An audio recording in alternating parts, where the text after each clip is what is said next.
अस्सलाम वालेकुम dear students, hope so you all will be fine. आज के लेक्चर में हम कुछ इम्पॉर्टेंट एमसीक्यूज़ और कुछ शॉर्ट क्वेश्चंस को डिस्कस करेंगे और ये एक मॉक टेस्ट होगा आपके लिए जिसमें आप एनालाइज कर सकेंगे कि पूरी केमिस्ट्री की बुक, फर्स्ट ईयर केमिस्ट्री की बुक में से आपने कितना लर्न किया।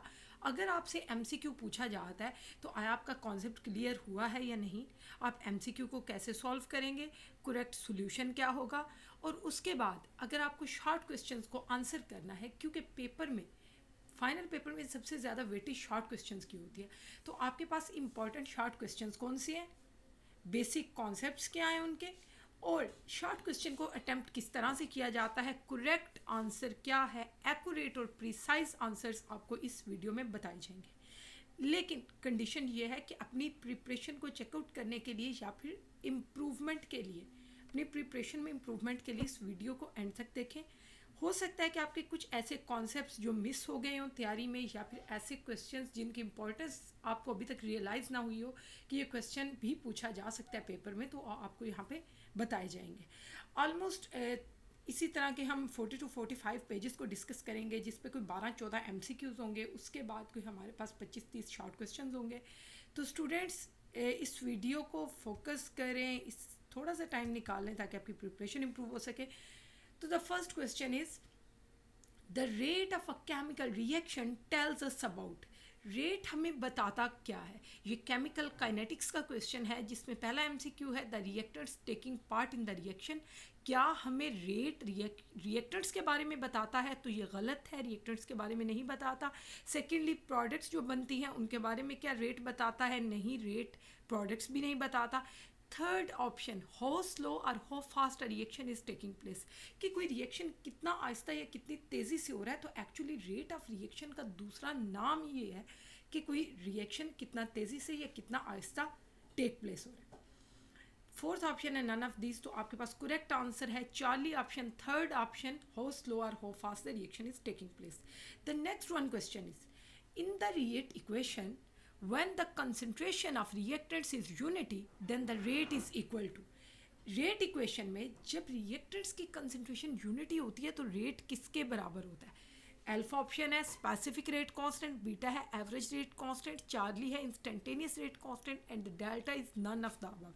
तो हम देखते हैं कि करेक्ट आंसर क्या है। तो करेक्ट आंसर अल्फा ऑप्शन है, स्पेसिफिक रेट कांस्टेंट। जब कंसंट्रेशन रिएक्टर्स की यूनिटी होती है तो हमारे पास रेट स्पेसिफिक रेट कांस्टेंट के बराबर हो जाता है रेट इक्वेशन में। तो स्टूडेंट्स नेक्स्ट क्वेश्चन है the average rate and the instantaneous rate of reaction are equal. Average rate और इंस्टेंटेनियस रेट कब इक्वल होते हैं? स्टार्ट पे, एंड पे, मिडल में, या फिर जब time interval approaches to zero होता है, मतलब डेल्टा टी ज़ीरो हो जाता है, उस टाइम पे एवरेज रेट और इंस्टेंटेनियस रेट बराबर है। तो यही करेक्ट आंसर है, delta option is the correct, fourth option is the correct. जब दोनों रेट्स जो हैं उनमें टाइम इंटरवल डेल्टा टी की वैल्यू ज़ीरो के इक्वल हो जाती है, अप्रोचेस टू ज़ीरो होती है। Which of the following observation is incorrect about the order of reaction. तो ये क्वेश्चन है ऑर्डर ऑफ रिएक्शन से, जहाँ पे हम ये पूछ रहे हैं कि ऑर्डर ऑफ रिएक्शन के बारे में कौन सी स्टेटमेंट या कौन सी ऑब्जर्वेशन गलत है। Order of reaction is always a whole number. दूसरा ऑप्शन है the stoichiometric coefficient of the reactants doesn't affect the order. Charlie option है order of reaction is the sum of power to express the rate of reaction to the concentration terms of the reactors, and the fourth is order can only be assessed experimentally। तो true answer है alpha answer कि order of reaction जो है वो हमेशा whole number, क्योंकि हम incorrect पूछ रहे हैं, बाकी तीनों स्टेटमेंट्स ऑर्डर के बारे में करेक्ट है कि स्टिचोमेट्रिक कोएफिशिएंट्स ऑर्डर को अफेक्ट नहीं करते। दूसरी चीज़ कि हम सम ऑफ पावर्स जो लेते हैं वो पावर्स का सम वही हमें ऑर्डर बता रहा होता है, और ऑर्डर को एक्सपेरिमेंटली फाइंड आउट किया जाता है। ये तीनों ठीक है ऑर्डर के बारे में, क्योंकि यहाँ से आप ऑर्डर के डिफरेंट फीचर्स भी स्टडी कर सकते हैं। लेकिन जो अल्फा ऑप्शन है, जो फर्स्ट ऑप्शन है order of reaction is always a whole number, ये गलत है, क्योंकि ऑर्डर हमारे पास जीरो ऑर्डर भी होता है, हाफ भी होता है, 1/2 भी ऑर्डर होता है, 1.5 भी ऑर्डर होता है, 1.5 भी ऑर्डर ऑफ रिएक्शन हो सकता है, फ्रैक्शंस में भी हो सकता है। इसका मतलब है हमेशा होल नंबर नहीं होगा। The rate constant of zero order reaction has a unit.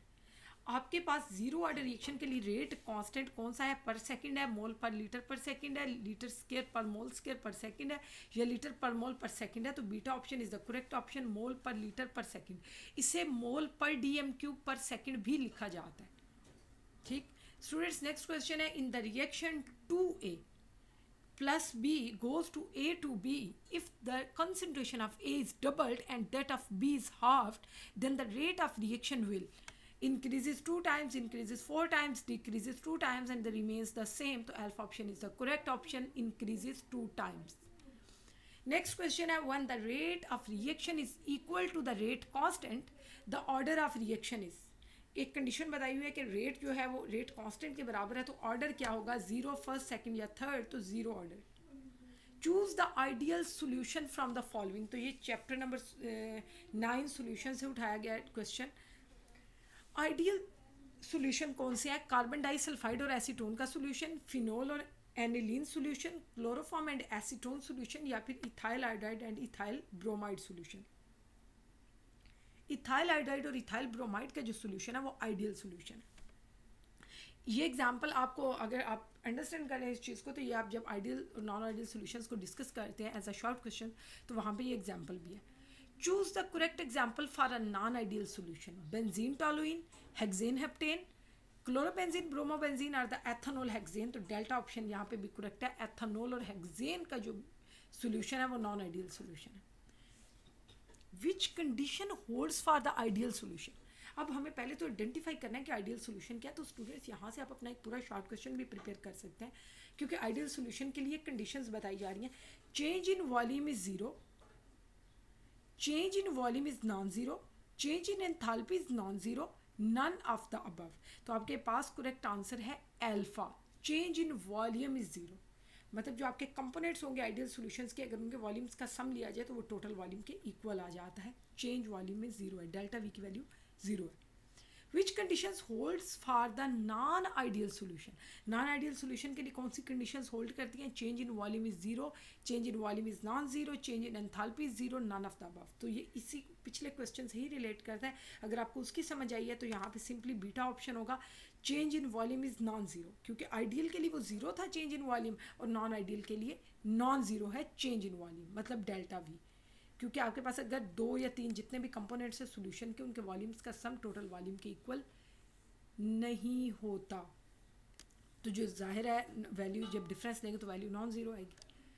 The pair of miscible liquids among the following is, इनमें से कौन से लिक्विड्स हैं जो कम्प्लीटली मिसिबल हैं, oil and water, kerosene and water, vegetable oil and corn syrup, and the fourth one is ethanol and water. तो ethanol और water जो है वो मिसिबल लिक्विड्स हैं। तो आपके पास मिसिबल लिक्विड्स अगर पूछे जाते हैं तो पहली तो चीज़ है मिसिबल लिक्विड्स होते क्या हैं, जो ऑल प्रोपोर्शंस में एक दूसरे में मिक्स हो जाते हैं, और उसकी एग्जांपल है एथेनॉल वाटर सिस्टम।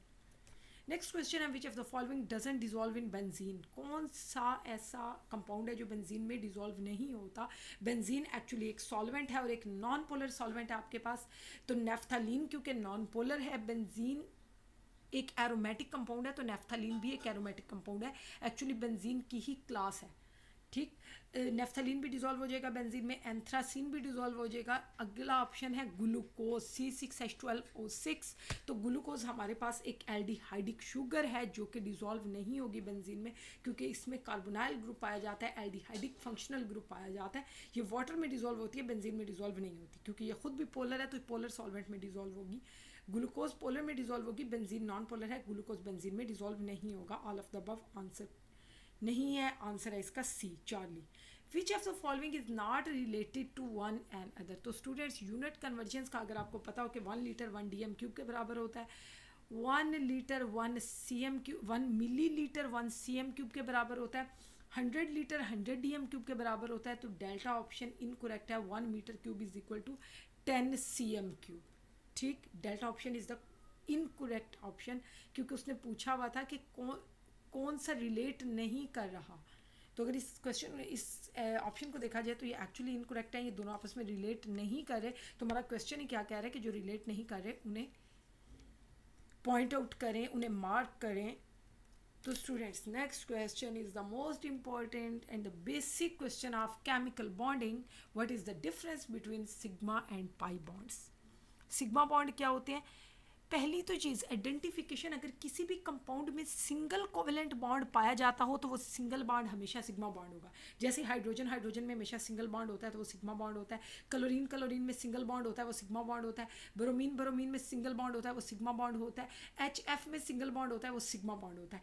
लेकिन पाई बॉन्ड कहाँ होता है? जब भी आपके पास डबल कोवेलेंट बॉन्ड होगा तो वहाँ पे एक बॉन्ड तो सिग्मा होगा ही होगा, लेकिन जो दूसरा बॉन्ड होगा वो पाई होगा। इसी तरह अगर ट्रिपल कोवेलेंट बॉन्ड पाया जा रहा है तो उसमें से भी सिर्फ एक सिग्मा होगा, बाकी दोनों पाई बॉन्ड्स होंगे। अब सिग्मा बॉन्ड बनता कैसे है? फॉर्मेशन की बात करें तो सिग्मा बॉन्ड एस ओवरलैपिंग से बनता है, जैसे कि एच के केस में हाइड्रोजन में एस ओवरलैपिंग से बनता है। उसके बाद सिग्मा बॉन्ड SP ओवरलैपिंग से भी बनता है, जैसे कि HF में बनता है। जब हाइड्रोजन और फ्लोरीन का बॉन्ड बनता है तो SP ओवरलैप होता है, और उसके अलावा फ्लोरीन में या क्लोरीन में या ब्रोमीन में जो बॉन्ड होता है वो PP ओवरलैप के नतीजे में बनता है। लेकिन मस्ट कंडीशन है कि सारी ओवरलैपिंग्स हेड ऑन होती हैं, हेड टू हेड होती हैं, एंड टू एंड भी कहते हैं इन्हें। एंड टू एंड या हेड टू हेड ओवरलैपिंग्स के नतीजे में सिग्मा बॉन्ड्स बनते हैं। जबकि पाई बॉन्ड जो होते हैं वो हमेशा साइड वाइज या पैरेलल ओवरलैपिंग के नतीजे में बनते हैं, और PP ऑर्बिटल्स के ओवरलैपिंग से बनते हैं। SS कभी भी पाई बॉन्ड नहीं बना सकता। स्टूडेंट्स ये बात याद रखिएगा। नेक्स्ट है कि अगर हम बात करें सिग्मा बॉन्ड में मौजूद इलेक्ट्रॉनिक डेंसिटी की, तो सिग्मा बॉन्ड में इलेक्ट्रॉनिक डेंसिटी कहाँ पे होती है? The density of electrons is maximum around the bond axis. Bond axis के अराउंड डेंसिटी मैक्सिमम होती है, उसे सिग्मा बॉन्ड कहते हैं।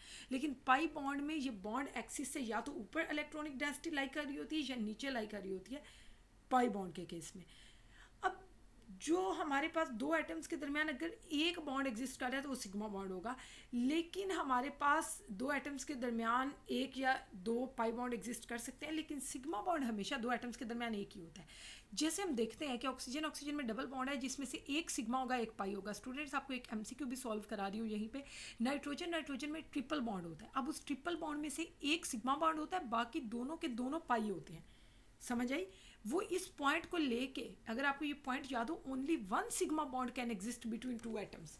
दो एटम्स के दरमियान सिर्फ एक सिग्मा बॉन्ड एग्जिस्ट कर सकता है, जबकि एक या दो पाई बॉन्ड एग्जिस्ट कर सकते हैं दो एटम्स के दरमियान। अब तीन पाई बॉन्ड इकट्ठे एग्जिस्ट नहीं करेंगे, ये बात भी याद रखिएगा। ठीक, तो पाई बॉन्ड या एक हो सकता है या दो। अब हम डिस्कस करते हैं एग्जाम्पल के साथ ही से। अगर हम कार्बन मोनोऑक्साइड की बात करें तो कार्बन मोनोऑक्साइड में कार्बन और ऑक्सीजन के दरमियान दो बॉन्ड होते हैं, और वो दो बॉन्ड में से एक सिग्मा होगा एक पाई होगा, क्योंकि एक तो सिग्मा हो गई पाई बने गई तब। दूसरा के पाई एक या दो होते हैं, तो CO के केस में एक सिग्मा है एक पाई है। नाइट्रोजन के केस में एक सिग्मा है दो पाई है, वो हमने पहले डिस्कस किया। सिग्मा बॉन्ड स्ट्रॉन्गर होता है और उसकी स्ट्रेंथ डिपेंड करती है कि कितनी ज़्यादा ओवरलैपिंग हुई है दो ऑर्बिटल्स के दरमियान। पाई बॉन्ड जो होता है वो हमेशा सिग्मा के मुकाबले में वीकर होता है। सिग्मा बॉन्ड किसी भी मॉलिक्यूल में अगर मौजूद हो तो उस मॉलिक्यूल की शेप को, उसकी ज्योमेट्री को डिटरमाइन करता है, लेकिन पाई बॉन्ड का शेप पे कोई इफेक्ट नहीं होता। इसीलिए हम वेस्पर में पढ़ते हैं कि पाई बॉन्ड अगर आपके पास डबल या ट्रिपल बॉन्ड है तो वो ज्योमेट्री को चेंज नहीं कर सकता। ठीक, स्पेस ज़्यादा लेते हैं डबल या ट्रिपल बॉन्ड, लेकिन ज्योमेट्री पे असरअंदाज नहीं होते। जैसे आपके पास एक एग्जांपल दे रही हूँ, BF3 का स्ट्रक्चर भी ट्राइगोनल प्लेनर होता है, जिसमें बोरॉन के 3 फ्लोरीन के साथ सिंगल बॉन्ड है, ट्राइगोनल प्लेनर शेप में 120 डिग्री एंगल पे। जबकि सल्फर ट्राईऑक्साइड में सल्फर के डबल बॉन्ड हैं 3, और वो भी स्ट्रक्चर एग्जैक्टली ट्राइगोनल प्लेनर है, 120 डिग्री एंगल है, क्योंकि पाई बॉन्ड ज्योमेट्री पे असरअंदाज नहीं होता।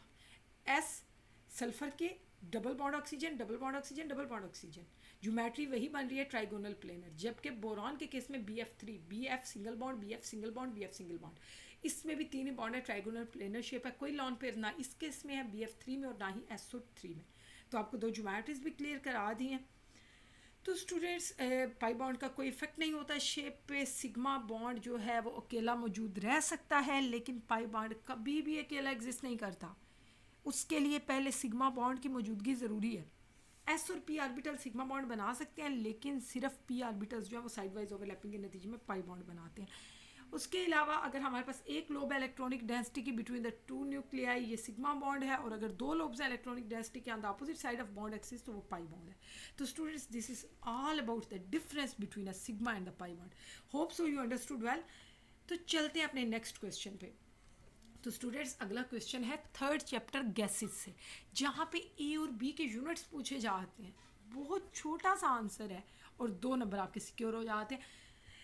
तो आप क्या करते हैं, आप अपने मार्क्स सिक्योरिटी के लिए क्या करेंगे, पहले आप प्रेशर की ये टर्म लिखेंगे P is equal to a n square over v square. अब यहाँ से ए को विदड्रॉ करेंगे, जब ए को आप उस साइड पे लेके जाएंगे तो पीछे आपके पास बचेगा P वी स्केयर, क्योंकि वी ऑब्वियसली अगर उस साइड पे जाता है तो मल्टीप्लाई हो जाएगा P v square divided by n square. तो प्रेशर का यूनिट होता है ATM, वॉल्यूम का यूनिट है DM क्यूब, लेकिन DM क्यूब का स्केयर लेंगे, और नीचे नंबर ऑफ मोल्स का यूनिट है मोल, लेकिन मोल का भी स्केयर लेंगे।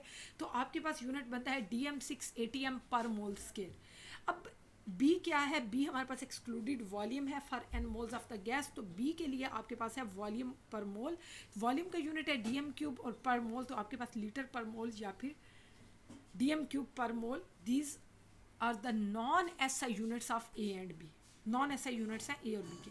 SI यूनिट्स तो न्यूटन पर मीटर स्क्वायर वाले होंगे, जिसमें इधर आप Newton per metre square pressure के लिए पुट करेंगे, इधर मीटर क्यूब पुट करेंगे, उन्हें सॉल्व करेंगे, वो एक अलग क्वेश्चन है, तो उसे अलग ही डिस्कस करेंगे। तो स्टूडेंट्स, व्हाट इज़ प्लाज्मा, ये भी एक इंपॉर्टेंट शॉर्ट क्वेश्चन है। तो आपको कैसे आंसर करना होता है शॉर्ट क्वेश्चन को, मैं आपको कहती होती हूँ कि 4 से 5 लाइनें मैक्सिमम आप शॉर्ट क्वेश्चन में पुट कर सकते हैं, और वो भी इंपॉर्टेंट फीचर्स को पुट करना होता है। ये नहीं कि एक बात को ही आप 4-5 लाइनों में घसीट के ले जाएं, या फिर आप इररेलेवेंट 4-5 बातें एक शॉर्ट क्वेश्चन में इंडल्ज करते हैं, तो वो एक बहुत बुरा इम्पैक्ट जाएगा और आपके मार्क्स रिडक्शन के चांसेस बहुत बढ़ जाते हैं। Students, this is the final phase, this is the preparatory phase. जो आपने कॉन्सेप्ट्स क्लियर करने थे, जो आपने रट्टा लगाना था, पूरा साल लगा चुके हैं। अब आपको क्या करना है, अब आपको टू द पॉइंट चीज़ों को पिक करना है, कंसिडर करना है और पेपर में जाके पुट कर देना है। प्लाज्मा, प्लाज्मा क्या है, plasma is a state of matter. एक मैटर की ऐसी स्टेट है जिसमें पॉजिटिव आयंस हैं, न्यूट्रल पार्टिकल्स हैं और नेगेटिवली चार्ज इलेक्ट्रॉन्स हैं। स्टूडेंट्स, एक बात याद रखिएगा, इलेक्ट्रॉन पे नेगेटिव के अलावा कोई चार्ज नहीं होता, ठीक। तो हम कह रहे हैं negatively charge electrons, neutral particles और पॉजिटिव आयंस, ये 3 चीज़ें होती हैं जो प्लाज्मा को बना रही होती हैं। 99% of universe is made up of plasma. ये प्लाज्मा के बारे में एक हकीकत है। प्लाज्मा जो है वो नेचुरल भी होता है और नेचुरल भी होता है और आर्टिफिशियल भी होता है। नेचुरल प्लाज्मा बहुत हाई टेम्परेचर पे एग्जिस्ट कर सकता है, अराउंड 20,000 पे, लेकिन आर्टिफिशियल प्लाज्मा को आप इलेक्ट्रिकल चार्ज किसी भी गैस की मदद से, लाइक नियॉन साइंस में, आप क्रिएट कर सकते हैं। तो स्टूडेंट्स, प्लाज्मा के बारे में क्या कोई और क्वेश्चन पूछा जाता है, exactly characteristics of plasma is an important question. Plasma क्या है, आसान आसान बातें करेंगे, कोई मुश्किल बात नहीं है। प्लाज्मा गुड कंडक्टर है इलेक्ट्रिसिटी का। प्लाज्मा की यूनिक, फैसिनेटिंग और कम्प्लेक्स स्टेट है मैटर की। Third one, number of electrons. Students focus कीजिएगा, इलेक्ट्रॉन्स और कैटाइंस इक्वल नंबर में मौजूद होते हैं प्लाज्मा में। ओवरऑल आप प्लाज्मा को न्यूट्रल कहते हैं, है कंडक्टर लेकिन होता न्यूट्रल है। The word plasma was given by Irving Langmuir. Examples क्या है, नियॉन साइन और फ्लेम ऑफ फायर स्टार्स। ये नेचुरल आर्टिफिशियल प्लाज्मा सबकी एग्जाम्पल्स मिक्स करके बताई हुई हैं कि नियॉन साइंस में प्लाज्मा है, फ्लेम आग के शोले में प्लाज्मा है बेटा, स्टार्स में प्लाज्मा है। जो फोर्थ स्टेट ऑफ मैटर है ना, वो प्लाज्मा ही है, लिक्विड, सॉलिड और गैस को छोड़ के। एप्लीकेशंस क्या है प्लाज्मा की, अगर शॉर्ट क्वेश्चन आता है तो 4 applications, these are the enough. आप टाइम वेस्ट नहीं कर सकते कुछ 6-5 एप्लीकेशंस लिख के या 8-10 लिख के आपको आती हैं, बस आपने रट्टा लगाया हुआ है तो आप इतनी ज़्यादा लिख देंगे। आपको टाइम भी मैनेज करना है, एक शॉर्ट क्वेश्चन आपको मैक्सिमम 3 मिनट्स में कर लेना चाहिए। तो आपको क्या करना है, फ्लो, आप बात करते हैं एप्लीकेशंस की। जो आपके पास लाइट बल्ब्स में ग्लोइंग प्लाज्मा होता है, जो उनकी फ्लोरिसेंस होती है, फ्लोरिसेंट ऑफ लाइट बल्ब्स, वो ड्यू टू प्लाज्मा होती है। नियॉन साइंस में प्लाज्मा होता है। कलर गैस, जो नेचर है गैस की, वो कलर को अफेक्ट कर रही होती है। प्लाज्मा को आप इलेक्ट्रिकल एनर्जी जनरेट करने में इस्तेमाल कर सकते हैं, करने के लिए इस्तेमाल कर सकते हैं। उसके अलावा लेज़र्स को आप डिराइव करते हैं प्लाज्मा से, और पार्टिकल एक्सेलरेटर है, और इन्वायरमेंट की क्लीनिंग में हेल्प करता है प्लाज्मा। तो आपके पास MCQ भी बनता है कि प्लाज्मा कहाँ कहाँ पे यूज़ होता है, इलेक्ट्रिकल एनर्जी जनरेशन में, क्लीनिंग अप ऑफ इन्वायरमेंट में, उसके अलावा नियॉन साइंस में, लाइटनिंग के लिए, और ढेर सारे आपके पास क्वेश्चंस पूछे जा सकते हैं इससे रेलिवेंट। तो नेक्स्ट क्वेश्चन है हमारा 4th चैप्टर से, this is about evaporation, the most interesting topic in your life. आप कपड़े सुखाते हैं ना, इतनी गर्मी, आप कपड़े धो के या धुले हुए कपड़े आप डालते हैं जब तार पे, तो क्या होता है, उसमें से वाटर मॉलिक्यूल्स एवेपोरेट हो जाते हैं और आपके पास जो कपड़ा होता है वो ड्राई हो जाता है। आपको पसीना आया, आप पंखे के नीचे बैठते हैं तो वेपोरेशन होती है जिसकी वजह से पसीना सूख जाता है। तो वेपोरेशन आपकी कॉमन लाइफ में हर जगह पे यूज़ हो रही होती है। अब वेपोरेशन है क्या? अगर आपको केमिस्ट्री के पेपर में लिखना पड़े कि वेपोरेशन क्या है, तो स्टूडेंट्स वो स्पॉन्टेनियस कन्वर्जन है लिक्विड की। आप जब पंखे के नीचे बैठ गए हैं या फिर आपने कपड़े को ड्राई होने के लिए किसी वायर पे हैंग कर दिया है, किसी हैंगर पे हैंग कर दिया है, तो आप कॉन्स्टेंटली कोई वर्क नहीं कर रहे उसके ऊपर, आप उसे कोई असिस्टेंस नहीं दे रहे, कोई एनर्जी आप प्रोवाइड नहीं कर रहे। वो सराउंडिंग से खुद ब खुद हीट एब्जॉर्ब करता है कपड़ा और उसमें से लिक्विड मॉलिक्यूल्स एवेपोरेट हो जाते हैं। ये तो थी एक बैकग्राउंड स्ट्रक्चर, एक कहानी थी। अब वेपोरेशन क्या है? The spontaneous conversion of a liquid, एक लिक्विड की खुद ब खुद कन्वर्जन इनटू वेपर्स, वेपर्स में at any temperature below it's boiling point is called evaporation. Evaporation क्या है कि जब कोई लिक्विड स्पॉन्टेनियसली वेपोरेट हो जाता है, स्पॉन्टेनियसली वेपर्स में कन्वर्ट हो जाता है किसी भी टेम्परेचर पे, उसे वेपोरेशन कहते हैं। अब लिक्विड मॉलिक्यूल्स क्यों एवेपोरेट होते हैं? सवाल ये पैदा होता है कि लिक्विड क्यों वेपर्स में कन्वर्ट होता है। तो लिक्विड के मॉलिक्यूल्स की डिफरेंट एनर्जीज होती हैं। वो मॉलिक्यूल्स जो हाई काइनेटिक एनर्जी रखते हैं वो तेज़ी से मूव करते हैं, और वो अगर तो उनकी वो मॉलिक्यूल सरफेस को लीव कर जाते हैं। सरफेस को लीव वो कैसे करते हैं? जब उनकी एनर्जी हाई होती है ना, तो वो इंटर मॉलिक्यूलर फोर्सेस जो बाकी लिक्विड के मॉलिक्यूल्स के साथ उनकी होती हैं उन्हें ख़त्म कर देते हैं। दे लीव, वो सरफेस को लीव कर जाते हैं और वेपर फेज में स्केप कर जाते हैं। अब वेपोरेशन में हाई काइनेटिक एनर्जी मॉलिक्यूल्स हमेशा सरफेस से लीव करते हैं और ये एक सरफेस फिनोमेना है। तो अगला क्वेश्चन है, what are the factors which affect evaporation, which affect the rate of evaporation. वो कौन से फैक्टर्स हैं जो वेपोरेशन को अफेक्ट करते हैं? Firstly temperature. एवेपोरेशन होती हर टेम्परेचर पे है, लेकिन टेम्परेचर बढ़ाने से एवेपोरेशन बढ़ जाती है। Secondly surface area. जैसे ही अब टेम्परेचर की बात करें तो एक एग्जांपल दें कि हम ये समझते हैं, आपको पता होगा कि सर्दियों में जब धुंध होती है तो अगर कपड़े वॉश किए होते हैं उन्हें आप हैंग भी करते हैं तो वो फ़ौरन से ड्राई नहीं होते, काफ़ी टाइम लगता है। हो सकता है 12 घंटे बाद भी वो स्टफ़ आपके पास ड्राई ना हुआ हो। अब आप ये नहीं कहेंगे कि सर्दियों वाले कपड़े जो हैं उनका स्टफ़ डिफरेंट होता है, वो बात ठीक है, लेकिन आप सेम स्टफ़ लेके एक्सपेरिमेंट कर सकते हैं गर्मियों में, सर्दियों में। गर्मियों में जब हमारे पास इधर गर्मी है, टेम्परेचर हाई है सराउंडिंग का, मतलब गर्मी और सर्दी हम किसे कह रहे होते हैं कि जब सराउंडिंग में टेम्परेचर ज़्यादा है तो गर्मी है, जब टेम्परेचर कम है तो सर्दी है। तो सर्दियों में वही कपड़े ड्राई होने में बहुत टाइम ले रहे होते हैं और गर्मियों में वही कपड़े फ़ौरन से ड्राई हो रहे होते हैं, क्योंकि गर्मियों में गर्मी ज़्यादा है, टेम्परेचर ज़्यादा है सराउंडिंग का। दूसरी चीज़ है सरफेस एरिया। अब वेपोरेशन का फिनोमेना तेज़ हो जाता है जब सरफेस एरिया बढ़ जाता है। तो स्टूडेंट्स इसे समझाने के लिए हमेशा मैं एक एग्जांपल देती हूँ कि एक आप कपड़ा लें और उस कपड़े को धोने के बाद, दो सेम कपड़े लें, आप दो अपनी सेम शर्ट्स ले लें, उन्हें गीला करें अच्छे से, और गीला करने के बाद आप एक को फैला के हैंग करें और एक को आप बिल्कुल जॉइन करके उसे इकट्ठा करके रोल करके कपड़े को हैंग कर दें। ठीक, दो हैंगर्स लें, एक पे आप एक शर्ट को फैला दें और दूसरे के ऊपर उस शर्ट को अच्छे से रोल करके ना हैंगर के अंदर लटका दें। तो आप देखेंगे कि जो रोल की हुई शर्ट है वो शायद शाम तक भी ड्राई ना हो, लेकिन जो आपने फैलाई हुई शर्ट थी वो हो सकता है कि इतनी गर्मी है 2-3 घंटे बाद ड्राई हो जाए। तो बात यह है कि सरफेस एरिया जितना ज़्यादा होगा उतना रेट ऑफ एवेपोरेशन ज़्यादा होगा। तो वेपोरेशन जल्दी होगी तो वो लिक्विड मॉलिक्यूल्स जो शर्ट के अंदर ट्रैप थे वो वेपोरेट होकर वेपर्स में कन्वर्ट हो रहे हैं और शर्ट ड्राई हो जाती है। इंटरमॉलिक्यूलर फोर्सेस ऑफ अट्रैक्शन, तो जितनी स्ट्रॉन्ग इंटरमॉलिक्यूलर फोर्सेस होंगी उतना स्लो रेट ऑफ एवेपोरेशन होगा। टेम्परेचर सेम रखें, मतलब एक जगह पे आपके पास एक बर्तन में आप ईथर लें और एक में आप अल्कोहल लें, सेम टेम्परेचर पे दोनों बीकर्स को ओपन एयर में प्लेस कर दें, तो आप देखेंगे कि सराउंडिंग से टेम्परेचर एब्जॉर्ब करके ईथर जल्दी वेपोरेट हो जाएगा एज़ कम्पेयर टू अल्कोहल, क्योंकि ईथर के मॉलिक्यूल्स में वीक अट्रैक्टिव फोर्सेस हैं एज़ कम्पेयर टू अल्कोहल। और वाटर अगर साथ रखेंगे तो वो सबसे लेट एवेपोरेट होगा। नेचर ऑफ लिक्विड क्या होती है? जो वोलेटाइल लिक्विड्स होते हैं उनके लो बॉइलिंग पॉइंट्स होते हैं, उनका रेट ऑफ एवेपोरेशन ज़्यादा है। जैसे हम पेट्रोल और वाटर को कंपेयर कर लें, सेम टेम्परेचर पे नॉन वोलेटाइल के लिए हाई बॉइलिंग पॉइंट होता है, उनका रेट ऑफ एवेपोरेशन भी कम होता है, जबकि जो वोलेटाइल होता है उनका रेट ऑफ एवेपोरेशन ज़्यादा होता है। वोलेटाइल कहते ही उन्हें जिनका रेट ऑफ एवेपोरेशन ज़्यादा हो। तो students, what is the next question? Let's see. अगला क्वेश्चन है एवेपोरेशन काजेज कूलिंग। ये आपका एक्सरसाइज का क्वेश्चन है कि एवेपोरेशन के नतीजे में कूलिंग क्यों होती है। तो स्टूडेंट्स, सिर्फ 3 लाइनें हैं, अगर आप इन 3 लाइनों को भी ठीक लिख लेते हैं ना, बहुत शॉर्ट लाइन्स हैं, अगर इन्हें फैलाया जाए तो हो सकता है ये 2 लाइन्स में आप लिख लें। ये 2 लाइन्स भी आप ठीक लिखेंगे ना तो आपको एटलीस्ट 2 मार्क्स मिल जाएंगे। After evaporation, cooling is produced because high energy molecules leave the surface of a liquid.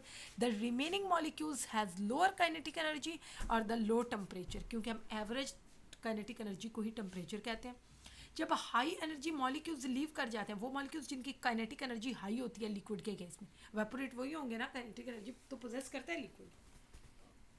High kinetic energy वाले मॉलिक्यूल्स लिक्विड की सरफेस से निकल जाएंगे, जो रिमेनिंग होगी उनकी काइनेटिक एनर्जी लो होगी। अब जब काइनेटिक एनर्जी लो है तो एक्चुअली उनका टेम्परेचर भी लो है, क्योंकि काइनेटिक एनर्जी ही टेम्परेचर है।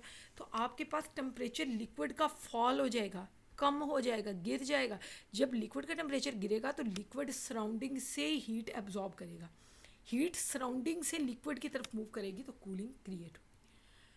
अब नेक्स्ट क्वेश्चन है, मोस्ट इंपॉर्टेंट क्वेश्चन है, what is vacuum distillation and what is its application. Vacuum distillation क्या है और इसकी एप्लीकेशन क्या है। Students chapter number 4 liquids portion में से ही क्वेश्चन है कि वैक्यूम डिस्टिलेशन पहले तो बताना है होती क्या है, उसके बाद ये बताना है कि इसका फ़ायदा क्या है आपको। अगर आप एक्सटर्नल प्रेशर रिड्यूस करते हैं, भाई क्यों रिड्यूस करते हैं, एक्चुअली इसके पीछे भी एक स्टोरी है, और वो स्टोरी ये है कि अगर आप किसी भी लिक्विड को बॉयल करना चाहते हैं तो लिक्विड कब बॉयल होता है, इसके लिए आपको बॉइलिंग पॉइंट की डेफिनेशन याद होनी चाहिए कि जब उस लिक्विड का वेपर प्रेशर, इंटरनल प्रेशर बच्चे लिखते हैं internal pressure, what do you mean by internal pressure, vapour pressure of a liquid becomes equal to the external pressure, this is called boiling point. वो टेम्परेचर जिस पे vapour pressure external pressure के बराबर हो जाता है उसे बॉइलिंग पॉइंट कहते हैं।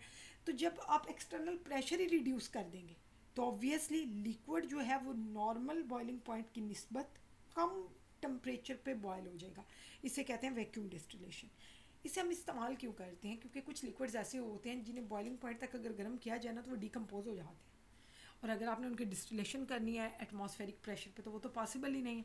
जैसे कि ग्लिसरीन आपके पास 290 डिग्री सेल्सियस पे बॉयल होती है लेकिन 1 ATM पे, लेकिन डिकम्पोज भी हो जाती है उस टेम्परेचर पे। तो आपने ग्लिसरीन को अगर प्योरीफाई करना है तो आप एक्सटर्नल प्रेशर 50 टॉर तक रिड्यूस करते हैं, 760 टॉर से 50 टॉर तक। तो आपके पास जो बॉइलिंग पॉइंट होता है ग्लिसरीन का वो 290 से ड्रॉप होकर 210 पे आ जाता है, ग्लिसरीन प्योरीफाई हो जाती है रिड्यूस्ड प्रेशर पे अंडर वैक्यूम, इसे कहते हैं वैक्यूम डिस्टिलेशन। वैक्यूम का मतलब ये नहीं है कि आपने एयर ख़त्म कर दिया, वैक्यूम का मतलब रिड्यूस्ड प्रेशर भी होता है।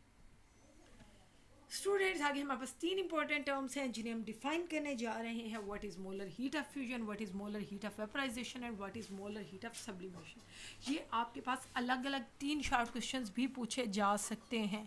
तो स्टूडेंट्स बहुत आसान सी डेफिनेशन है, molar heat of fusion. Fusion से एक चीज़ आपके माइंड में आ रही है फ्यूज़, फ्यूज़ वो बल्ब फ्यूज़ वाला नहीं, ये फ्यूज़ है कि अगर आपके पास एक सॉलिड है जिसकी एक प्रॉपर शेप है, एक प्रॉपर ज्योमेट्री या 3 डायमेंशनल, आप देख रहे हैं कि वो क्यूबिकल है, वो किसी भी सर्कुलर शेप में है, किसी भी शेप में कोई सॉलिड है, लेकिन वो सॉलिड जब मेल्ट होता है तो क्या होता है, उसकी वो शेप ख़राब हो जाती है, उसके आयंस की वो तरतीब नहीं रहती जो पहले थी। वो अमाउंट ऑफ हीट जो एब्जॉर्ब होती है जब 1 मोल सॉलिड कन्वर्ट हो जाता है लिक्विड में एट इट्स मेल्टिंग पॉइंट, उसे डेल्टा एच ऑफ फ्यूजन या मोलर हीट ऑफ फ्यूजन कहते हैं, और डेल्टा एच एफ से रिप्रेजेंट करते हैं। अब स्टूडेंट्स डेल्टा एच एंथैल्पी के लिए टर्म यूज़ होती है, हीट कंटेंट के लिए यूज़ होती है, लेकिन वैल्यू पॉजिटिव होगी क्योंकि हीट एब्जॉर्ब हो रही है। तो यहाँ पे कुछ एंडोथर्मिक का कॉन्सेप्ट भी याद आ रहा होगा आपको कि वो अमाउंट ऑफ हीट जो एब्जॉर्ब होती है सॉलिड को लिक्विड में कन्वर्ट करने के लिए हीट एब्जॉर्ब होती है। नेक्स्ट है मोलर हीट ऑफ वेपराइजेशन। तो स्टूडेंट एक टर्म है एवेपोरेशन, एवेपोरेशन स्पॉन्टेनियस प्रोसेस था, किसी भी टेम्परेचर पे हो रहा था, लेकिन यहाँ पे हम बात करते हैं वेपराइजेशन की। Vaporisation is something different, the amount of heat absorbed, यहाँ पे भी हीट एब्जॉर्ब हो रही है during the conversion of 1 mole of a liquid to the gaseous state at their boiling point, कि जब कोई लिक्विड गैस फेज में कन्वर्ट हो रहा है अपने बॉइलिंग पॉइंट पे, उसे डेल्टा एच एफ वेपराइजेशन कहते हैं, उस हीट को डेल्टा एच एफ वेपराइजेशन कहेंगे। Next one is molar heat of sublimation. तो वो हीट जो एब्जॉर्ब हो रही है जब 1 मोल सॉलिड गैस फेज में कन्वर्ट हो रहा है at constant temperature and pressure, तो इसे डेल्टा एच ऑफ सब्लिमेशन कहते हैं। तो स्टूडेंट्स ये सारे के सारे प्रोसेसेस एंडोथर्मिक है। एंडोथर्मिक के एग्जांपल में भी आप लिख सकते हैं delta H of fusion, delta H of vaporisation and delta H of sublimation. ये आपको सिंबल्स तीनों दिए हुए हैं, delta H F, delta H V A P, delta H S U B. Students next question है 5th चैप्टर से और बहुत ही इंटरेस्टिंग क्वेश्चन है। वो ये पूछता है कि कब इनकमिंग फोटोन एब्जॉर्ब होता है और कब इनकमिंग फोटोन, मतलब कब फोटॉन्स एमिट होते हैं, एमिशन, और एब्जॉर्प्शन का कॉन्सेप्ट है कहाँ पे, ये बोहर के मॉडल से उठाया गया कि जब एक इलेक्ट्रॉन लोअर ऑर्बिटल से, इस पिक्चर में देखिएगा, लोअर ऑर्बिटल से हायर ऑर्बिटल में एक्साइट करके जा रहा है, ये है लोअर एनर्जी लेवल। देखिएगा ये लोअर एनर्जी लेवल है, ये हायर एनर्जी लेवल है, यहाँ पे लेवल किया हुआ है। तो लोअर लेवल से जब ये एक्साइटेड स्टेट में जा रहा है, ग्राउंड स्टेट, इसे ग्राउंड स्टेट भी, ग्राउंड स्टेट से ये एक्साइटेड स्टेट में जा रहा है, या लोअर स्टेट से इलेक्ट्रॉन हायर स्टेट में एक्साइटेड स्टेट में जा रहा है, लेकिन कैसे जा रहा है, after absorbing the incoming photon. ये एटम, इसमें मौजूद इलेक्ट्रॉन इस फोटोन को एब्जॉर्ब कर रहा है और लोअर एनर्जी लेवल से एक्साइट करके हायर एनर्जी लेवल में जा रहा है। तो स्टूडेंट्स एमिशन कब होती है, जब यही एक्साइटेड हायर एनर्जी वाला इलेक्ट्रॉन जो है वो डी एक्साइट होता है, वो एनर्जी एमिट करता है और एमिट करके वापस ग्राउंड स्टेट में या लोअर एनर्जी लेवल पे आता है, तो वो फोटोन एमिट करके आता है। तो यहाँ पे आपके पास दो डायग्राम्स है कि लोअर एनर्जी लेवल से, ये आपके पास लोएस्ट एनर्जी लेवल था, ये आपके पास एक्साइटेड स्टेट थी, ये आपके पास लोअर एनर्जी लेवल था। तो लोअर से हायर में जाना या हायर से लोअर में आना, तो हायर से लोअर में जब आता है तो एमिट करके लाइट को आता है। ये इलेक्ट्रॉन के अंदर मौजूद एक्साइटेशन और डी एक्साइटेशन है, जिसकी बेस पे आप एटॉमिक एब्जॉर्प्शन स्पेक्ट्रा और एटॉमिक एमिशन स्पेक्ट्रा भी स्टडी करते हैं। तो स्टूडेंट्स अगला क्वेश्चन है वाई बॉन्ड पेयर। तो स्टूडेंट्स छोटी सी गलती हो गई है, यहाँ पे डी आना चाहिए था, टाइपिंग की गलती है। Why bond pair electrons occupy more space than, sorry question में गलती हो गई है। तो हम चलते हैं, हम अपने इस क्वेश्चन को करेक्ट कर लेते हैं। तो इससे पहले हम MOT पढ़ लेते हैं, ठीक। इस क्वेश्चन को हम इंशाल्लाह करेक्ट कर लेंगे। मॉलिक्यूलर ऑर्बिटल थ्योरी क्या है। तो स्टूडेंट्स कभी कभी हमारे से सवाल पूछा जाता है, what are the postulates of MOT। बच्चे सोचते हैं ये पोस्टुलेट्स कहाँ से आ गए, हमने तो जस्ट MOT डायग्राम्स पढ़ी थी और एक कॉन्सेप्ट तो लिया था, लेकिन पोस्टुलेट्स को कैसे 7-8 पॉइंट्स में 4 नंबर के लिए डिस्क्राइब किया जाए। तो स्टूडेंट्स सबसे पहले इस थ्योरी में 2 एटॉमिक ऑर्बिटल्स ओवरलैप करते हैं, उसके नतीजे में 2 ही मॉलिक्यूलर ऑर्बिटल्स बनते हैं, एक को बॉन्डिंग कहते हैं, एक को एंटी बॉन्डिंग कहते हैं। उनमें से एक लो एनर्जी पे होता है जिसे बॉन्डिंग कहते हैं, दूसरा हाई एनर्जी पे होता है जिसे एंटी बॉन्डिंग कहते हैं। अब लो एनर्जी वाले बॉन्डिंग है तो उससे सिग्मा और पाई से रिप्रेजेंट करेंगे, जबकि हाई एनर्जी वाला एंटी बॉन्डिंग है तो उसे सिग्मा स्टार और पाई स्टार से रिप्रेजेंट कर सकते हैं। सिग्मा स्टार पाई स्टार का कॉन्सेप्ट तब आएगा जब 2 से ज़्यादा ऑर्बिटल्स ओवरलैप करेंगे। 2 तो करेंगे तो वैसे ही 2 बनेंगे, एक सिग्मा और एक सिग्मा स्टार। अगर 4 ऑर्बिटल्स ओवरलैप कर रहे हैं तो उस केस में सिग्मा सिग्मा स्टार पाई पाई स्टार सारे बन रहे होते हैं। बॉन्डिंग कब बनते हैं, जब एटॉमिक ऑर्बिटल्स अट्रैक्ट करते हैं या रीइंफोर्स करते हैं एक दूसरे को, तब बॉन्डिंग बनता है। और एंटी बॉन्डिंग मॉलिक्यूलर ऑर्बिटल कब बनता है, जब एटॉमिक ऑर्बिटल्स एक दूसरे को कैंसल आउट करते हैं या रिपेल करते हैं। अब बॉन्डिंग की एनर्जी लीस्ट होती है कंबाइनिंग एटॉमिक ऑर्बिटल्स से। उसके बाद हमारे पास जो नंबर ऑफ़ बॉन्ड्स बनते हैं, मतलब आपको जो बॉन्ड आर्डर का कॉन्सेप्ट है ना, नंबर ऑफ़ बॉन्ड किसी भी मॉलिक्यूल में, जैसे O2 में डबल बॉन्ड है, N2 में ट्रिपल बॉन्ड है, H2 में सिंगल बॉन्ड है। तो ये जो बॉन्ड आर्डर का कॉन्सेप्ट है ये आपको MOT देती है। बॉन्ड आर्डर क्या है, number of electrons in the bonding minus number of electrons in the anti bonding divided by 2 या तो करते हैं, या फिर number of electron pairs in bonding minus number of electron pairs in anti bonding. तो तब 2 से डिवाइड करने की ज़रूरत नहीं पड़ती क्योंकि आपने इलेक्ट्रॉन्स को पेयर से कन्वर्ट कर दिया, तो फिर 2 से डिवाइड करने की ज़रूरत नहीं है। अब आपके पास most important thing, this is the magnetic character of oxygen and the other compounds can be explained by MOT। Why, यही तो MOT की सुपीरियरिटी है बाकी थ्योरीज पे। VBT या फिर वेस्पर मैग्नेटिक बिहेवियर को एक्सप्लेन नहीं कर सकी थी, इसीलिए तो MOT सुपीरियर है कि MOT paramagnetic behaviour of oxygen को एक्सप्लेन करती है। तो हम ये देखते हैं पैरामैग्नेटिक बिहेवियर होता क्या है। पैरामैग्नेटिज्म क्या है, वो फिनोमेना जिसमें कोई भी सबस्टांस मैग्नेटिक फील्ड की तरफ अट्रैक्ट होता है। क्यों, due to the presence of unpaired electrons. उस मॉलिक्यूल में मौजूद अनपेयर्ड इलेक्ट्रॉन्स जो हैं वो अट्रैक्शन काज करते हैं टुवर्ड्स मैग्नेटिक फील्ड। जबकि डायमैग्नेटिज्म क्या, वो सबस्टांसेस जिन पे इफेक्ट ही नहीं होता मैग्नेटिक फील्ड का, जिनके अंदर कोई अनपेयर्ड इलेक्ट्रॉन्स नहीं है, उस फिनोमेना को अब कहते हैं डायमैग्नेटिज्म। तो paramagnetic behaviour and the diamagnetic behaviour is also called paramagnetism and the diamagnetism. तो हम चलते हैं थर्मोकेमिस्ट्री पे। थर्मोकेमिस्ट्री क्या है, क्यों एनर्जी रिलीज या एब्जॉर्ब होती है किसी भी केमिकल रिएक्शन में। स्टूडेंट्स केमिस्ट्री में कुछ टर्म्स इंपॉर्टेंट, बहुत ही इंपॉर्टेंट होती हैं कि ये क्यों हो रहा है, ये कैसे हो रहा है, ये कब होगा, किन कंडीशंस में होगा।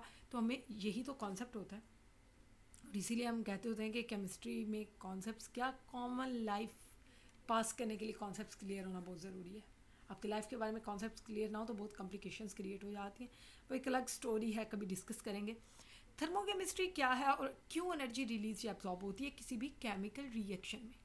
The branch of chemistry that deals with the change in thermal energy involving a chemical reaction is called thermochemistry. किसी भी केमिकल रिएक्शन में जो एनर्जी चेंजेस आ रही होती हैं उसे थर्मोकेमिस्ट्री में स्टडी किया जाता है। केमिकल रिएक्शंस में बॉन्ड टूटते भी हैं, बनते भी हैं। बॉन्ड तोड़ने के लिए हमेशा एनर्जी रिक्वायर्ड होती है, एब्जॉर्ब होती है, जबकि हमेशा बॉन्ड फॉर्मेशन में एनर्जी रिलीज होती है। अब अगर एनर्जी एब्जॉर्ब हो रही है ब्रेकिंग ऑफ बॉन्ड में और वो एनर्जी ज़्यादा है उस एनर्जी से जो बॉन्ड फॉर्मेशन में रिलीज हो रही है, दो एनर्जीज हैं, बॉन्ड ब्रेकिंग में जो एब्जॉर्ब हो रही है और बॉन्ड फॉर्मेशन में जो रिलीज हो रही है। जब उन दोनों के कंटेंट को, क्वांटिटी को कंपेयर किया जाता है तो अगर एब्जॉर्ब होने वाली एनर्जी ज़्यादा है तो आपके पास ओवरऑल रिएक्शन एंडोथर्मिक होगा। अगर रिलीज होने वाली एनर्जी ज़्यादा, रिलीज कब होती है? बॉन्ड फॉर्मेशन में। अगर रिलीज होने वाली एनर्जी ज़्यादा है तो आपके पास as compare to absorbed energy तो ओवरऑल रिएक्शन एक्सोथर्मिक होगा। इसी वजह से कुछ रिएक्शंस एक्सोथर्मिक होते हैं, कुछ एंडोथर्मिक होते हैं, क्योंकि वो हीट कंटेंट पे डिपेंड कर रहे होते हैं। तो students, next question is the what is spontaneous and non spontaneous reaction. तो ज़रूरी नहीं है ये शॉर्ट क्वेश्चन ही पूछा जाए, ये लॉन्ग क्वेश्चन भी आएगा तो आप इतना भी लिख देंगे तो आपका कवर हो जाएगा। क्योंकि स्पॉन्टेनियस रिएक्शंस क्या होते हैं? ऐसे रिएक्शंस जो खुद ब खुद हो रहे होते हैं विदाउट एनी एक्सटर्नल असिस्टेंस और हमेशा नॉन इक्विलिब्रियम स्टेट से इक्विलिब्रियम स्टेट पे जा रहे होते हैं, उन्हें कहते हैं spontaneous reactions. Spontaneous reactions mostly unidirectional होते हैं, इरिवर्सिबल होते हैं। वाटर फ्लो करता है higher level to the lower level. आबशार से जब पानी का गिरना है वो एक स्पॉन्टेनियस प्रोसेस है। हीट फ्लो करती है हार्ट से कोल्ड बॉडी की तरफ। आपके पास क्या होता है? हार्ट टू कोल्ड बॉडी कह सकते हैं, या फिर hot portion of a system to the cold portion. Next है न्यूट्रलाइजेशन स्ट्रॉन्ग एसिड और बेस की, ये एक स्पॉन्टेनियस प्रोसेस है और वो रिएक्शन जो गैल्वानिक सेल में हो रहा होता है, जैसे कि जिंक और कॉपर है। तो यहाँ पे कॉपर +2 में है, लेकिन जब रिएक्शन होता है तो जिंक +2 में चला जाता है, कॉपर 0 स्टेट में चला जाता है। रीज़न क्या है? क्योंकि जिंक का ऑक्सीडेशन पोटेंशियल ज़्यादा है तो जिंक ऑक्सीडाइज हो जाएगा, कॉपर का रिडक्शन पोटेंशियल जिंक के मुकाबले में ज़्यादा है तो कॉपर रिड्यूस हो जाएगा, और ये एक स्पॉन्टेनियस प्रोसेस है।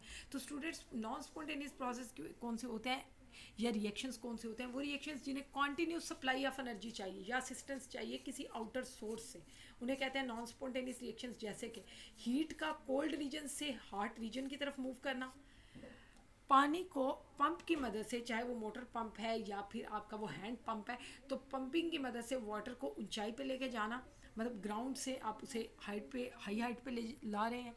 थर्ड है photosynthesis, non spontaneous process, and the fourth one is the combination of N2 and O2 to form NO। Nitrogen oxides बनते हैं जब नाइट्रोजन और ऑक्सीजन का रिएक्शन होता है बाय इलेक्ट्रिक डिस्चार्ज। तो स्टूडेंट, स्पॉन्टेनियस और नॉन स्पॉन्टेनियस में क्या हमारे पास थर्मो की बेस पे कोई और डिफरेंस है? तो मोस्टली ये कंसिडर किया जाता है कि जो ज़्यादातर स्पॉन्टेनियस रिएक्शंस होते हैं वो एक्सोथर्मिक होते हैं, लेकिन ये हमेशा ठीक नहीं होता क्योंकि बहुत से ऐसे रिएक्शंस हैं जो स्पॉन्टेनियस भी हैं और एंडोथर्मिक भी हैं। जैसे कि मेल्टिंग ऑफ आइस, आप आइस को रूम टेम्परेचर पे रखेंगे, ये मेल्ट हो जाएगी और एयर से हीट को एब्जॉर्ब करके, तो ये एक एंडोथर्मिक प्रोसेस है। उसके अलावा वेपोरेशन ऑफ वाटर स्पॉन्टेनियस भी और एंडोथर्मिक भी है। तो स्टूडेंट्स, चलते हैं अगले क्वेश्चन की तरफ। What is the system surrounding and state function. तो ऐसे भी क्वेश्चंस आते हैं कि आपके पास सिर्फ टर्म्स की डेफिनेशंस पूछ ली जाए 7th चैप्टर में से। ये शॉर्ट क्वेश्चंस भी आ सकते हैं, ये लॉन्ग भी आ सकता है।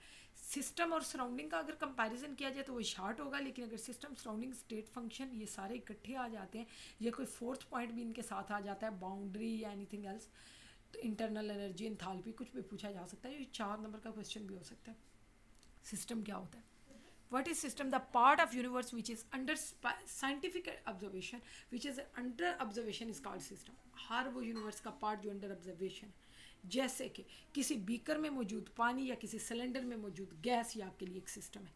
सराउंडिंग के सारी चीज़ें जो सिस्टम के अलावा हैं लेकिन सिस्टम को डायरेक्टली या इनडायरेक्टली इफेक्ट कर रही हैं, वो उस सिस्टम की सराउंडिंग है। कैसे? ग्लास है, walls of the cylinder containing gas are the walls of the beaker containing liquid is surrounding. मतलब वो बीकर जिसके अंदर लिक्विड मौजूद है उसकी वॉल्स भी आपके सिस्टम के लिए सराउंडिंग का काम कर रही हैं, और वो सिलेंडर जिसमें गैस मौजूद है उसकी वॉल्स भी आपके लिए सराउंडिंग है। तो स्टूडेंट्स, आप भी सिस्टम के लिए सराउंडिंग है, चाहे आप ऑब्जर्वर हैं, बहुत अच्छे ऑब्जर्वर हैं। तो नेक्स्ट है स्टेट एंड स्टेट फंक्शन। तो बेटा ध्यान से सुनिएगा, इसी में हम पाथ फंक्शन को भी थोड़ा सा डिस्कस कर लेंगे क्योंकि ये बहुत इंपॉर्टेंट है, बहुत से स्टूडेंट्स टिल एंड कंफ्यूज रहते हैं what is state function. Focus.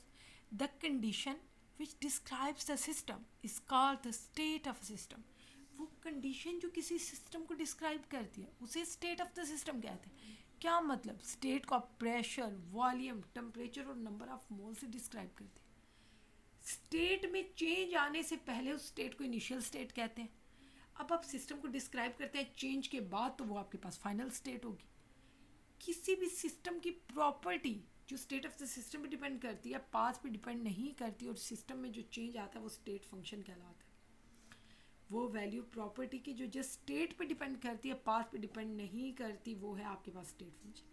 इसे स्टेट प्रॉपर्टी या स्टेट वेरिएबल भी कहते हैं. अगर आपके पास एमसीक्यू आ जाए और आप कंफ्यूज हो जाए व्हाट इज स्टेट वेरिएबल, तो वेरिएबल क्या है? हर वो चीज़ जो वेरी हो सकती है, चेंज हो सकती है. जैसे डेल्टा वी आप लेते हैं, डेल्टा पी लेते हैं, डेल्टा टी लेते हैं. These are the state variables. Pressure, volume, temperature state function है, लेकिन हीट और वर्क स्टेट फंक्शन नहीं है. These are the path functions.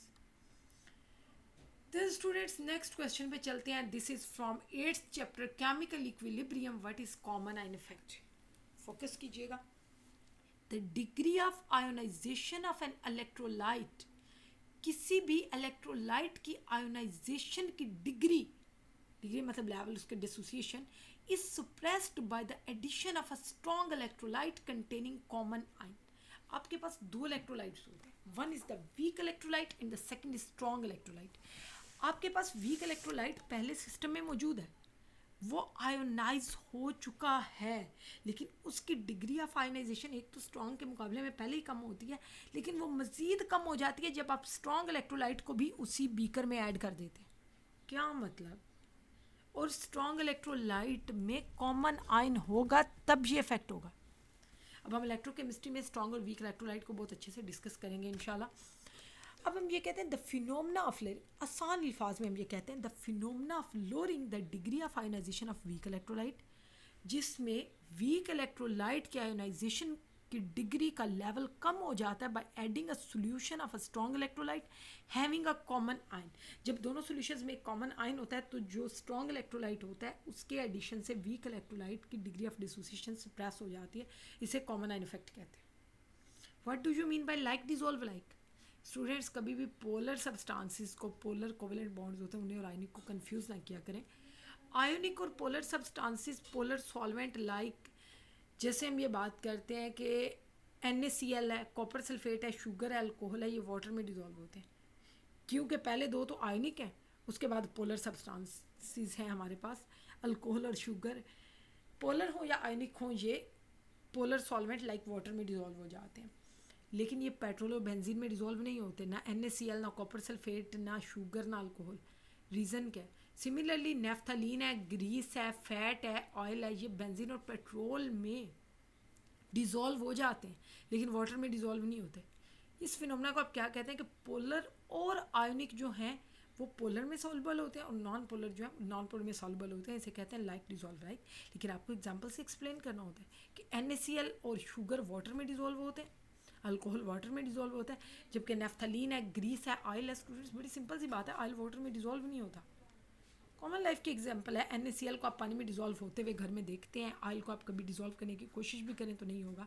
तो इसका मतलब है like dissolve like. Polar polar में डिज़ोल्व होता है, आयोनिक कंपाउंड भी वाटर में डिज़ोल्व होते हैं, पोलर भी वाटर में डिज़ोल्व होते हैं. दो टर्म्स हैं, ionic compounds and the polar substances. और नॉन पोलर जो होते हैं वो नॉन पोलर सॉल्वेंट्स में डिज़ोल्व होते हैं. Students next is the mole fraction. This is also from chapter solutions. Mole fraction किसी भी कंपोनेंट का कब लेते हैं? जब आप सॉल्यूशन की बात करते हैं, क्योंकि सॉल्यूशन में एट लीस्ट 2 कंपोनेंट्स होते हैं. अगर 2 कंपोनेंट्स हो तो आप उसे बाइनरी सॉल्यूशन कहते हैं. अगर 3 कंपोनेंट्स हो तो आप उसे टर्नरी सॉल्यूशन कहते हैं. अगर 4 कंपोनेंट्स हो किसी सॉल्यूशन को के तो आप उसे क्वाटर्नरी सॉल्यूशन कहते हैं. मोल फ्रैक्शन किसी भी कंपोनेंट की जब आप सॉल्यूशन में बात करते हैं. जब आप मिक्सचर में बात करते हैं, अगर 3rd चैप्टर में चले जाए मोल फ्रैक्शन के कॉन्सेप्ट को लेके, तो वहाँ पे आप मिक्सचर ऑफ गैसेस की बात करते हैं. तो इस सॉल्यूशन में क्या होता है? का मिक्सचर ही होता है. एक्चुअली होमोजेनियस मिक्सचर ही सॉल्यूशन कहलाता है. सॉल्यूशन में एक से ज़्यादा कंपोनेंट्स होते हैं. किसी भी एक कंपोनेंट की जो मोल फ्रैक्शन है उसकी डिस्कशन करते हैं. नंबर ऑफ मोल्स किसी भी पर्टिकुलर कंपोनेंट के जब उन्हें total number of moles of all components in the solution पे डिवाइड किया जाता है, अगर आपके पास, इसे समझाने के लिए एक एग्जांपल है, अगर आपके पास 3 कंपोनेंट्स हैं ए, बी और सी, आपके पास ए के नंबर ऑफ मोल्स हैं एन, बी के नंबर ऑफ मोल्स भी हैं एन और सी के नंबर ऑफ मोल्स भी हैं एन।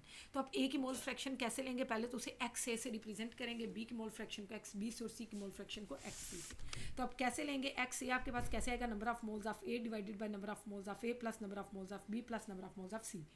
इसी तरह से बी की मोल फ्रैक्शन लेंगे, number of moles of B divided by number of moles of A plus number of moles of B plus number of moles of C. ये आपके पास ternary solution है जिसमें 3 कंपोनेंट्स हैं ए, बी और सी।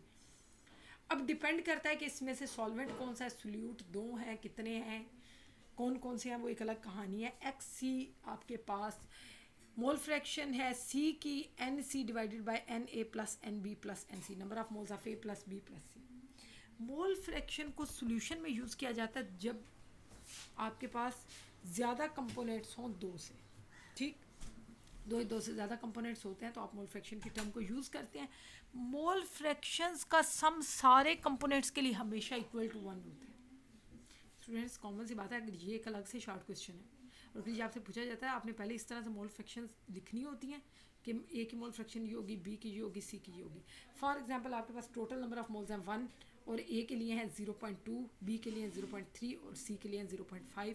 तो अब जब मोल फ्रैक्शंस लेंगे फिर मोल फ्रैक्शंस का सम लेके आपको प्रूव करना होगा कि मोल फ्रैक्शंस का सम जो है वो हमेशा इक्वल टू 1 होता है। ये एक अलग शॉर्ट क्वेश्चन है। और एक और शॉर्ट क्वेश्चन बनता है, एक और शॉर्ट क्वेश्चन कि मोल फ्रैक्शन जो होती है किसी भी कंपोनेंट की वो हमेशा लेस देन यूनिट ही होती है, ठीक, क्योंकि मोल फ्रैक्शन में आपने क्या करना है, एक कंपोनेंट को टोटल मोल से डिवाइड कर देना है। तो टोटल मोल्स तो हमेशा ज़्यादा होंगे किसी एक कंपोनेंट के मोल से, क्योंकि मोल फ्रैक्शन का तो कॉन्सेप्ट ही तब यूज़ होता है जब कम से कम 2 या 2 से ज़्यादा कंपोनेंट्स हो। तो आपके पास मोल फ्रैक्शन किसी एक कंपोनेंट की हमेशा लेस देन 1 होगी। तो ये दोनों जो एंड वाले पॉइंट्स हैं ये बहुत इंपॉर्टेंट है मोल फ्रैक्शन को लेके। इनको अगर आप अंडरस्टैंड कर सकते हैं तो आप 2 मजीद शॉर्ट क्वेश्चन अटैम्प्ट कर सकते हैं। Students, what is hydration? The interaction between solute and water in such a way that the positive end of the water molecules surround the negative ion and the negative end of the water molecule surround the positive ion is called hydration. Hydration की examples है copper sulphate पेंटाहाइड्रेटेड है, calcium sulphate डाईहाइड्रेटेड है, magnesium sulphate हेप्टाहाइड्रेटेड है और sodium carbonate डेकाहाइड्रेटेड है। अब कौन से फैक्टर्स हैं जो हाइड्रेशन एनर्जी को अफेक्ट करते हैं? न्यूक्लियर चार्ज या आयोनिक साइज। क्या मतलब? जितना न्यूक्लियर चार्ज ज़्यादा होता है जितना स्मॉल आयनिक साइज़ होता है, मतलब आपने चार्ज टू साइज़ रेशो लेनी होती है, उतनी ज़्यादा हाइड्रेशन टेंडेंसी होती है। जैसे कॉपर सल्फेट के साथ अगर 5 वाटर मॉलिक्यूल लगे हुए हैं ना तो 4 वाटर मॉलिक्यूल कॉपर आयन के साथ अटैच होते हैं जबकि सिर्फ एक जो है वो सल्फेट आयन के साथ अटैच होता है, क्योंकि कॉपर की ग्रेटर न्यूक्लियर चार्ज है और साइज़ भी कम है, जबकि सल्फेट के केस में ऐसा नहीं है, लो चार्ज डेंसिटी है। अब एंथैल्पी ऑफ हाइड्रेशन क्या है? The energy released during the interaction of solute and water is called heat of hydration. Heat of hydration का कॉन्सेप्ट अब 9th चैप्टर में भी यूज़ करते हैं हम, 6th चैप्टर में भी जब भी आप सॉल्युबिलिटी को डिस्कस करते हैं ना बॉन्डिंग को लेके, तो वहाँ पे आप हीट ऑफ हाइड्रेशन की टर्म यूज़ करेंगे कि वो एनर्जी जो रिलीज़ होती है जब सोल्यूट मॉलिक्यूल्स वाटर के साथ फोर्सेस ऑफ अट्रैक्शन डेवलप करते हैं। पीरियोडिक टेबल में ट्रेंड क्या होता है हाइड्रेशन एनर्जी का? तो ये लेफ्ट टू राइट इंक्रीज़ करती है और टॉप टू बॉटम डिक्रीज़ होती है। इलेक्ट्रोकेमिस्ट्री के स्टूडेंट्स, तो हम पहुंच गए हैं 10th चैप्टर इलेक्ट्रोकेमिस्ट्री पे। वो ब्रांच ऑफ केमिस्ट्री जो इलेक्ट्रिकल और केमिकल एनर्जीज़ के इंटर कन्वर्जन को डिस्कस करती है उसे इलेक्ट्रोकेमिस्ट्री कहते हैं। Students, the next one question is what is the difference between electrolytes and non electrolytes? वो सब्सटेंसेस जो वाटर में डिजोल्व होके आयोनाइज हो जाती हैं और इलेक्ट्रिसिटी कंडक्ट कर सकते हैं उन्हें इलेक्ट्रोलाइट कहते हैं। सारे एसिड्स HCl है, सल्फ्यूरिक एसिड है, फॉस्फोरिक एसिड है, एसिटिक एसिड है। बेसिस की बात करें अमोनियम हाइड्रोक्साइड है, सोडियम हाइड्रोक्साइड है, पोटाशियम हाइड्रोक्साइड है। साल्ट्स की बात करें सोडियम कार्बोनेट है, अमोनियम क्लोराइड है, पोटाशियम कार्बोनेट है। सारे के सारे इलेक्ट्रोलाइट्स हैं क्योंकि जब इन्हें वाटर में डिजोल्व किया जाता है तो ये आयोनाइज हो जाते हैं और इलेक्ट्रिसिटी कंडक्ट कर सकते हैं। नॉन इलेक्ट्रोलाइट्स क्या होते हैं? ऐसे कंपाउंड्स जो आयोनाइज्ड नहीं हो सकते जब उन्हें वाटर में डिजोल्व किया जाए, और ना ही ये डिसोसिएट होते हैं आयंस में, इन्हें नॉन इलेक्ट्रोलाइट कहते हैं, जैसे शुगर, ग्लूकोज या urea solutions. What is the difference between strong and week electrolyte? And other important short question. वो कंपाउंड्स जो वाटर में डिजोल्व होते हैं कंप्लीटली आयोनाइज होते हैं उन्हें स्ट्रॉन्ग इलेक्ट्रोलाइट्स कहते हैं, जैसे कि स्ट्रॉन्ग एसिड, स्ट्रॉन्ग बेसिस और उनके साल्ट्स स्ट्रॉन्ग इलेक्ट्रोलाइट है। स्ट्रॉन्ग एसिड कौन सा है? HCl है, सल्फ्यूरिक एसिड है। स्ट्रॉन्ग बेस कौन सी है? सोडियम हाइड्रोक्साइड है, पोटाशियम हाइड्रोक्साइड है। और उनके जो साल्ट्स होंगे जैसे सोडियम क्लोराइड है, तो ये सारे के सारे जो हैं ये स्ट्रॉन्ग इलेक्ट्रोलाइट्स होंगे। अब वीक इलेक्ट्रोलाइट्स कौन से होते हैं? वो कंपाउंड्स जो आयोनाइज तो होते हैं लेकिन कम एक्सटेंट में, क्योंकि नॉन इलेक्ट्रोलाइट नहीं है, नॉन इलेक्ट्रोलाइट तो आयनाइज ही नहीं हो रहे ना। वीक इलेक्ट्रोलाइट्स वो होते हैं जो आयनाइज होते हैं लेकिन कम, उनके जो एक्सटेंट ऑफ डिसोसिएशन होता है, एक्सटेंट ऑफ आयनाइजेशन होता है वो कम होता है। उन्हें उनमें वीक एसिड्स हैं, वो वीक इलेक्ट्रोलाइट्स कहलाते हैं। वीक एसिड्स, वीक बेसिस और उनके साल्ट्स। जैसे वीक एसिड है आपके पास एसिटिक एसिड और वीक बेस है अमोनियम हाइड्रोक्साइड। इलेक्ट्रोलिसिस क्या होता है? इलेक्ट्रोलिसिस एक प्रोसेस है the decomposition of compound into their respective elements by the passage of electric current is called electrolysis. जब आप इलेक्ट्रिक करंट पास कराते हैं एसिडिफाइड वाटर में से तो डीकम्पोज होकर हाइड्रोजन गैस और ऑक्सीजन गैस बना देते हैं।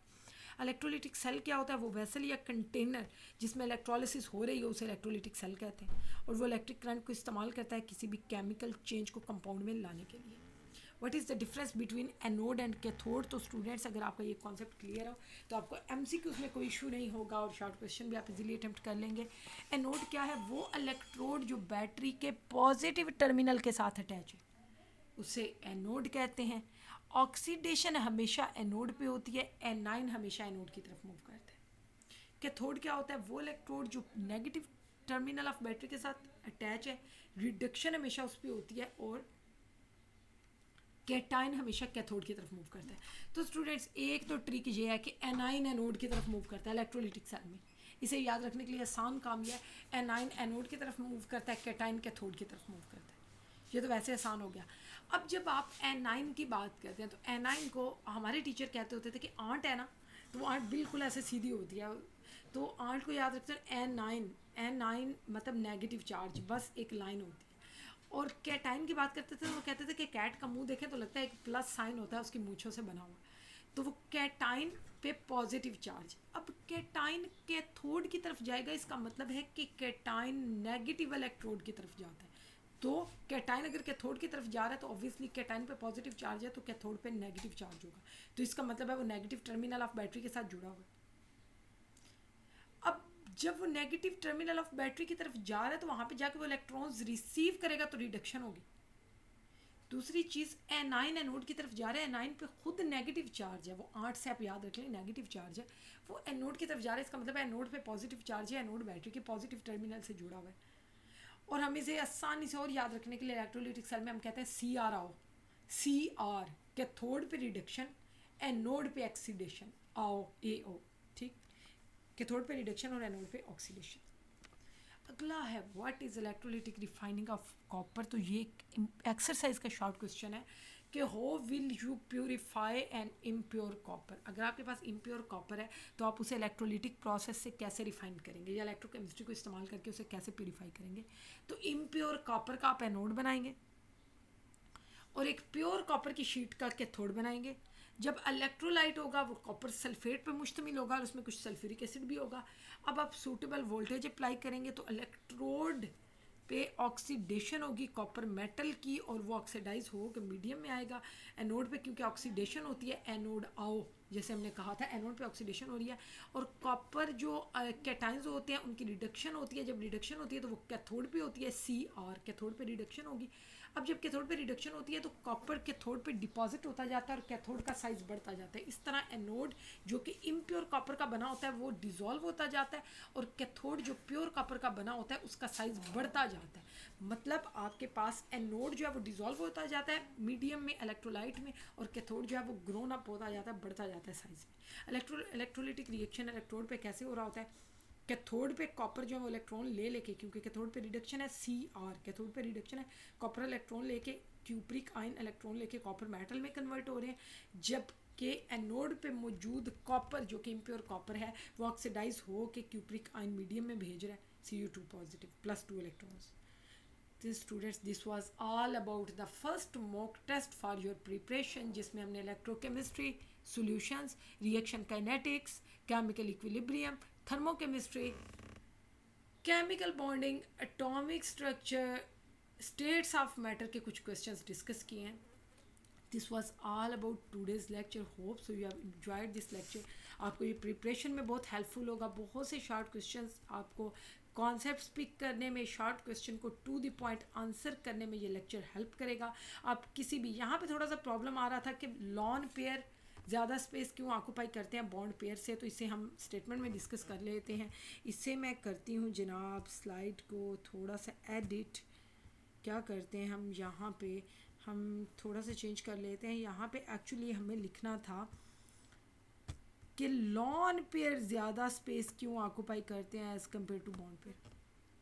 तो यहाँ पे स्टूडेंट्स हम टेक्स्ट एंटर करते हैं और वो है अबाउट लॉन पेयर। तो आप यहाँ से पढ़ लें कि क्योंकि बॉन्ड पेयर को दो न्यूक्लियाई अट्रैक्ट कर रही होती, ठीक। तो यहाँ पे जब हम इंसर्ट करते हैं टेक्स्ट, तो क्या कहेंगे हम, ये कहेंगे कि लॉन पेयर ज़्यादा स्पेस ऑक्यूपाई करते हैं as compare to bond pair, क्योंकि लॉन पेयर को एक इलेक्ट्रॉन एक न्यूक्लियस अट्रैक्ट कर रहा होता है, जबकि बॉन्ड पेयर को दो इलेक्ट्रॉन्स दो न्यूक्लियस अट्रैक्ट कर रहे होते हैं। इस वजह से लॉन पेयर ज़्यादा स्पेस ऑक्यूपाई करते हैं, जबकि बॉन्ड पेयर कम स्पेस ऑक्यूपाई करते हैं। एटॉमिक स्ट्रक्चर को भी हमने डिस्कस किया, हमने इस लेक्चर में कोशिश की है, क्योंकि 12-14 MCQs और कुछ शायद 15-20 तो शॉर्ट क्वेश्चंस हो ही गए होंगे जो मैंने इस लेक्चर में डिस्कस किया है। Wish you good luck, stay blessed students. आपका कोई भी क्वेश्चन हो तो आप कमेंट बॉक्स में पूछ सकते हैं, और जब तक आपका पेपर नहीं होता फर्स्ट ईयर केमिस्ट्री का, इसी तरह के मॉक टेस्ट आपको मिलते रहेंगे ताकि आपकी प्रिपरेशन बेहतर हो सके। कर तो आप ऑब्वियसली रहे हैं और आप बहुत इंटेलिजेंट हैं, आप अपनी तैयारी कर रहे हैं, आपके कॉन्सेप्ट्स भी क्लियर होंगे, आपको शायद ये भी पता हो कि कौन से क्वेश्चंस पूछे जा सकते हैं। लेकिन कभी कभी आप टेक्स्ट बुक को पढ़ना नहीं चाह रहे होते, क्योंकि एग्ज़ाम्स में आप काफ़ी टाइम जब स्टडी करते हैं तो फिर आप थोड़ा सा तंग भी आ जाते हैं। तो आप अगर रिवाइज करना चाहें तो this is truly from your text book.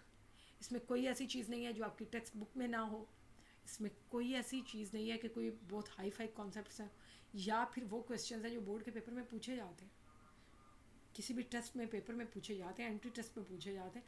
तो आपको अपनी अच्छी प्रिपरेशन के लिए अगर आप इन मॉक टेस्ट को यूज़ करते हैं तो hope so you can get the best score in your pre-board and in your final exams. Wish you good luck students, stay blessed, अल्लाह हाफिज़, दुआ में याद रखिएगा।